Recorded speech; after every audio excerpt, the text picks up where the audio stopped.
Hello అందరికీ welcome back to Anu KR vlogs. నేను మీ అనురాధ. ఈ రోజటి రెసిపీ వచ్చేసి భక్షాల రెసిపీని చూపించబోతున్నాను. భక్షాలు, బొబ్బట్లు, పోలెలు అంటూ ఉంటారు కదా, పండగలకి స్పెషల్గా చేసుకుంటూ ఉంటాము.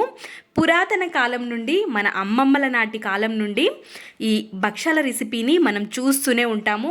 ఈ విధంగా చేస్తే చాలా రుచిగా ఉంటాయి, తిన్నా కొద్దీ తినాలనిపిస్తూ ఉంటుంది. ఎలా చేయాలో ప్రాసెస్లోకి వెళ్ళిపోదాం. కుక్కర్ గిన్నెని తీసేసుకొని కుక్కర్ గిన్నెలోకి 1 కప్పు వరకు శనగపప్పుని వేసుకుంటున్నాను. శనగపప్పుని మనం 2 సార్లు నీట్గా వాష్ చేసుకొని తీసుకోవాలి. ఇప్పుడు ఏ కప్పుతో అయితే మనం పప్పు తీసుకున్నామో అదే కప్పుతో 1.5 కప్పు వరకు వాటర్ని యాడ్ చేసుకోవాలి. 1.5 కప్పు వరకు వాటర్ని యాడ్ చేసుకొని మూతని కవర్ చేసుకొని 2 విజిల్స్ వచ్చేంత వరకు ఉడకనివ్వాలి. మీకు 2 విజిల్స్లో పప్పు గనక ఉడకకపోతే ఇంకా కొద్దిసేపు పప్పుని ఉడికించుకొని తీసుకోండి. నాకైతే 2 విజిల్స్లోనే పప్పు మంచిగా ఉడికిపోయింది. మనం తీసుకునే పప్పుని బట్టి ఉంటుంది. ఇప్పుడు పప్పు చల్లారేలోపు మనం ఒక గిన్నెని తీసుకొని అందులోకి 1.5 కప్పు వరకు గోధుమ పిండి, 1/2 కప్పు వరకు మైదా పిండిని యాడ్ చేసుకుంటున్నాను. చిటికెడు ఉప్పుని యాడ్ చేసుకొని మనం ఏ కప్పుతో అయితే పప్పు, పిండి అనేవి తీసుకున్నామో అదే కప్పుతో వాటర్, 1 కప్పుతో నాకు 3/4 కప్పు వరకు వాటర్ పట్టాయి. అంతే. ఈ విధంగా మనం పిండి అనేది కొంచెం మెత్తగానే ఉండాలి. చపాతీ పిండి కంటే కూడా మెత్తగా ఉండాలి పిండి అనేది. పైనుంచి కొంచెం నెయ్యిని కానీ నూనెని కానీ వేసేసుకొని ఈ విధంగా మంచిగా ట్యాప్ చేస్తూ ఒక 4 to 5 మినిట్స్ పాటు పిండిని కలుపుకోవాలి. మధ్యలో మధ్యలో నెయ్యిని వేస్తూ కలుపుకున్నామంటే చాలా సాఫ్ట్గా, మెత్తగా అయిపోతుంది పిండి అనేది. మనం పిండి కలుపుకోవడంలోనే ఉంటుంది మనకి బొబ్బట్లు ఎంత సాఫ్ట్గా వచ్చాయి అనేది. కాబట్టి ఈ విధంగా కలుపుకొని మూతని కవర్ చేసి కొద్దిసేపు పక్కనుంచుకుందాం. ఆలోపు ఒక మిక్సీ జార్ని తీసుకొని ఇందులోకి 1 స్పూన్ వరకు సోంపు, 2 ఇలాచీలని తీసుకోవాలి. మిక్సీ జార్లో మనకి ఇవి మాత్రమే పొడిలాగా అవ్వవు కాబట్టి మనం 1 కప్పు పప్పు తీసుకున్నాం కాబట్టి అదే కప్పుతో సేమ్ క్వాంటిటీ షుగర్ని కూడా తీసుకోవాలి. మీరు ఈ ప్లేస్లో బెల్లాన్ని కూడా తీసుకోవచ్చు. ఇప్పుడు 1 కప్పు షుగర్లో నుంచి కొద్దిగా షుగర్ ఇందులోకి వేసి నేను పొడి చేసుకుంటున్నాను. పొడి చేసుకొని ఈ పొడిని కొద్దిసేపు పక్కనుంచుకుందాం.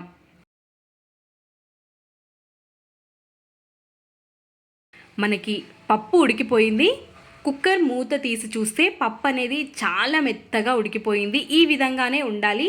మరీ మెత్తగా అయిపోయినా మనకి షుగర్ పట్టదు అందులోకి.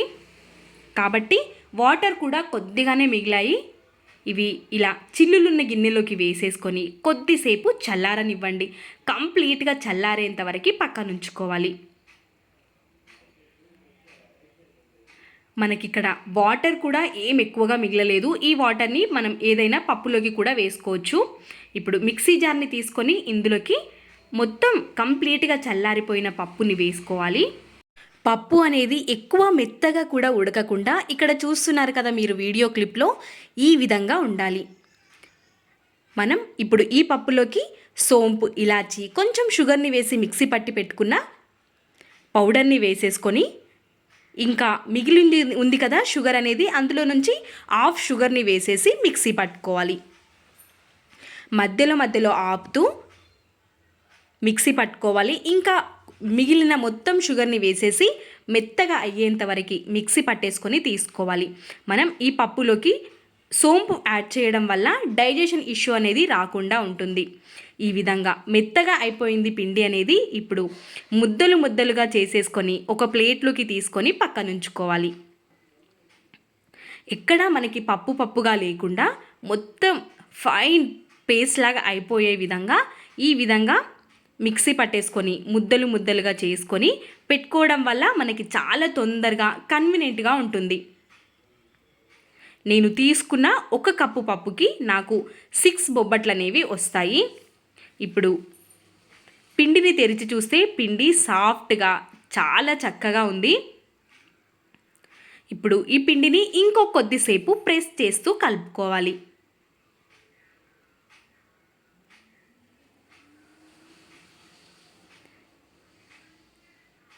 ఈ విధంగా కొద్దిసేపు ట్యాప్ చేస్తూ ప్రెస్ చేస్తూ కలుపుకున్నామంటే పిండి చక్కగా రెడీ అయిపోతుంది. ఇప్పుడు ఈ పిండిని కూడా మనం కొద్దిసేపు పక్క నుంచి చపాతీలు చేసుకునే పీటని తీసుకొని దీనిపైకి బటర్ పేపర్ని కానీ ప్లాస్టిక్ కవర్ని కానీ ఏదైనా సరే ఒక పేపర్ లాంటిది తీసేసుకొని దీనిపైకి నెయ్యిని అప్లై చేసుకోవాలి. ఈవెన్గా మొత్తాన్ని నెయ్యిని అప్లై చేసుకుంటే మనకి బొబ్బట్లు చేసుకోవడం చాలా ఈజీ అయిపోతుంది. ఈ విధంగా మొత్తాన్ని నెయ్యిని అప్లై చేసేసుకొని మనం కలిపి పెట్టుకున్న పిండిలో నుంచి మనం పిండిని ఎంతైతే తీసుకుంటామో పూర్ణాన్ని కూడా అంతే తీసుకోవాలి. సేమ్ క్వాంటిటీలో తీసుకుంటే టేస్ట్ బాగుంటుంది, పర్ఫెక్ట్గా కుదురుతుంది. ఈ విధంగా మనం ముందు పిండిని తీసేసుకొని చపాతీ పీట పైన పెట్టేసుకొని మనం మధ్యలో చేతికి నెయ్యిని అప్లై చేసుకుంటూనే ఉండాలి. కొంచెం స్ప్రెడ్ చేసుకొని ఇప్పుడు దీనిపైకి మనం పూర్ణాన్ని పెట్టేసుకొని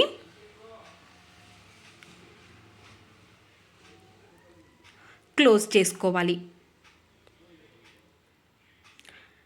ఫస్ట్ టైం చేస్తున్నా సరే ఈ వీడియోని చూస్తూ మీరు చేసినట్టయితే చాలా ఈజీగా చేసేస్తారు. ఇలా ఎక్స్ట్రా వచ్చిన పిండిని తీసేసుకొని మళ్ళీ ఆ పిండి గిన్నెలోకి యాడ్ చేసేసుకోవాలి. ఇప్పుడు ఈ విధంగా చేత్తో రౌండ్గా చేసేసుకొని మనం పేపర్ పైకి ఇంకా కొంచెం నెయ్యిని అప్లై చేసుకొని ప్రెస్ చేసుకోవడమే. ఈ విధంగా మీకు వీలైనంత సన్నగా ప్రెస్ చేసుకోవడానికి ట్రై చేయండి. మనం చేత్తో కానీ చపాతీ కర్రతో కానీ స్ప్రెడ్ చేసుకుంటే సరిపోతుంది. నాకైతే చేత్తోనే ఈజీగా అనిపిస్తుంది కాబట్టి ఈ విధంగా చేత్తోనే చేస్తూ ఉంటాను. తీయడం కూడా చాలా సులువుగా వచ్చేస్తుంది, అతుక్కపోయే ఛాన్సే లేదు. కాబట్టి ఈ విధంగా చేసేసుకొని ఇప్పుడు మనం ప్యాన్ని పెట్టేసుకొని ప్యాన్ వేడిగా అయిపోయిన తర్వాత 2 టేబుల్ స్పూన్స్ వరకు నెయ్యిని యాడ్ చేసుకోవాలి.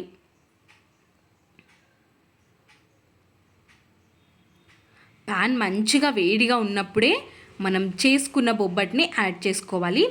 ఇప్పుడు ఈ విధంగా వేసుకొని పైనుంచి ఇంకొక స్పూన్ వరకు నెయ్యిని యాడ్ చేసుకొని కాల్చుకోవడమే. మనం స్టవ్ ఫ్లేమ్ అనేది చూస్తూ హై ఫ్లేమా మీడియం ఫ్లేమ్ పెట్టుకోవాలి. మాడిపోతుంది అనిపించినప్పుడు లో ఫ్లేమ్ మీడియం ఫ్లేమ్లోకి టర్న్ చేసుకుంటే సరిపోతుంది. ఈ విధంగా ఈవెన్గా కాల్ చేసుకొని ఒక ప్లేట్లోకి తీసుకుంటే సరిపోతుంది. అదే విధంగా అన్ని బొబ్బట్లని కాలుస్తూ మీకు ఇష్టమైతే ఇంకా కొంచెం నెయ్యిని ఎక్కువగా కూడా తీసుకోవచ్చు.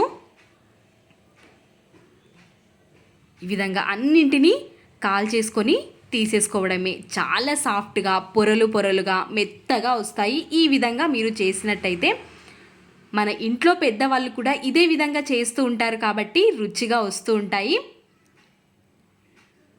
ఈ విధంగా ఒక్కసారి ట్రై చేయండి. మీకు ఎలా కుదిరిందో మీ వాల్యుబుల్ ఫీడ్బ్యాక్ని కమెంట్ సెక్షన్లో నాతో షేర్ చేసుకోవడం అస్సలు మర్చిపోవద్దు.